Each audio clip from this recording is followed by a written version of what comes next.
रोहित गोदारा के नाम से धमकी। रियल एस्टेट कारोबारी को यह धमकी भरा फोन आया है। इंटरनेशनल नंबर से व्हाट्सएप कॉल आया है। कारोबारी ने श्यामनगर थाने में शिकायत दर्ज की है।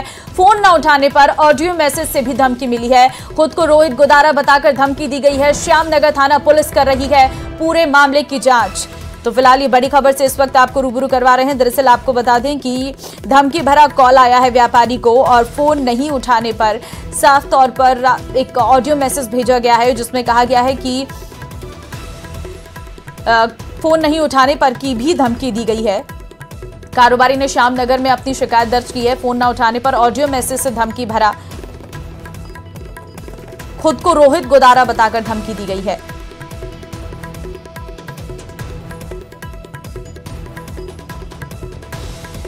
तो फिलहाल आपको जानकारी दे दे, जयपुर से ये बड़ी खबर आपको दे रहे हैं जहां पर रियल एस्टेट कारोबारी को धमकी भरा फोन आया है।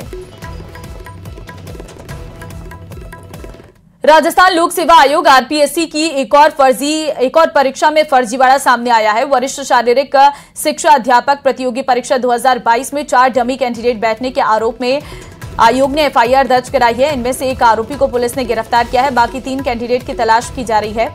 चारों ने प्रवेश पत्र की फोटो बदलकर अपनी जगह डमी कैंडिडेट को बैठाया था। डॉक्यूमेंट्स वेरिफिकेशन में शक होने पर आरोपी अभ्यर्थियों को सुनवाई के लिए बुलाया गया, लेकिन वे नहीं पहुंचे। डमी कैंडिडेट को फर्जी डिग्री को लेकर आरपीएससी अलग अलग परीक्षाओं में बीते 7 महीने में 15 एफआईआर दर्ज करा चुकी है। एएसआई प्रभुलाल ने बताया है कि जालौर निवासी कैलाश जांगू को गिरफ्तार किया गया है। उसे अवकाशकालीन मजिस्ट्रेट के समक्ष पेश कर 4 दिन के रिमांड पर लिया गया है। अन्य कैंडिडेट और उनकी जगह डमी बनकर एग्जाम देने वालों की तलाश जारी है। जांगू को गिरफ्तार किया गया है। बात तफ्तीश न्यायालय में पेश किया है। अवकाशकालीन मजिस्ट्रेट श्रीमान प्रीतम सिंह जी से 6 दिन का पीसी रिमांड प्राप्त किया है। मुलजिम को दिनांक 12/4/24 को बाद तफ्तीश पेश न्यायालय किया जाएगा। राजधानी के पार्कों की हालत का अंदाजा तो आपको होगा ही, लेकिन अब पार्क भी बदहाल होते नजर आ रहे हैं। बदहाल होती पार्कों की हालत क्या है, इस रिपोर्ट में देखिए।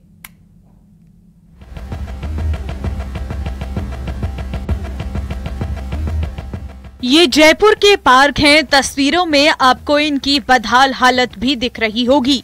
वैसे तो राजधानी जयपुर में 1000 से अधिक पार्क हैं। इनमें 100 पार्कों की जिम्मेदारी जेडीए संभालता है। इनमें हरियाली और सौंदर्यीकरण पर पूरा ध्यान दिया जा रहा है। लेकिन वहीं दूसरी तरफ नगर निगमों के बाग बगीचों की बात करें तो ऐसी तस्वीरें सामने आती हैं। जयपुर के इन पार्कों की दुर्दशा इस कदर है कि कहीं बच्चों के खेलने के लगाए गए झूले टूटे हुए हैं, तो कहीं ट्रैक पर कचरा पड़ा है, कहीं तो पार्कों की दीवार तक तोड़ डाली गई है और कुछ पार्कों में तो भिक्षुओं ने अपना रैन बसेरा ही डाल रखा है। टोंग रोड की विभिन्न कॉलोनियों के ये पार्क हो या फिर शहर के झोटवाड़ा, सोडाला, सांगानेर, प्रताप नगर की कई कॉलोनियों में बने पार्कों की कमोबेश ऐसी ही तस्वीरें आपको नजर आ जाएंगी। ग्रेटर नगर निगम में कुछ जगहों पर तो पार्क है ही नहीं। पार्क एकदम सुव्यवस्थित, सुसज्जित और साफ सुथरा होना चाहिए। उसमें कहीं गंदगी नहीं होनी चाहिए। उसका रोज मेंटेनेंस होना चाहिए। एक माली होना चाहिए, सफाई करता, और उसके साथ साथ हम सबको भी उसको साफ रखने की जिम्मेदारी रखनी चाहिए। वहीं शहर के विद्याधर नगर में तो पार्षद की पहल पर आम जन ने ही पार्कों की देखभाल शुरू कर दी है।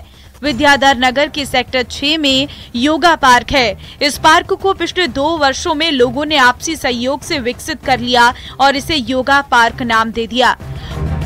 नागरिक भी हैं जो पार्क में घूमने ही नहीं जाते, पार्क में गंदगी फैलाने भी जाते हैं, तो वो भी एक बड़ा कारण है। साथ ही जो पार्कों के संधारण का नगर निगम और जेडीए द्वारा जो ठेका दिया जाता है उसकी भी प्रॉपर मॉनिटरिंग नहीं हो पाती। कितने रुपए में ठेका गया, कितना कौन सा काम एक ठेकेदार कर सकता है, उनकी एक लिस्टिंग अगर पार्क में कर दी जाए कि ये जिम्मेदारियां उस ठेकेदार की जिसने पार्क का संधारण का ठेका लिया है, तो आम आदमी उस ठेकेदार से भी कोट कर सकता है। ठेकेदार के नंबर भी पब्लिश होने चाहिए।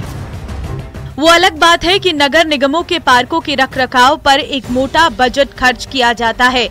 इनमें पौधारोपण से लेकर ट्री गार्ड लगाए जाने और पार्कों में सिंचाई की व्यवस्था और उनकी सुरक्षा के इंतजाम भी किए जाने होते हैं, लेकिन बावजूद इसके पार्कों की ये दशा बताती है।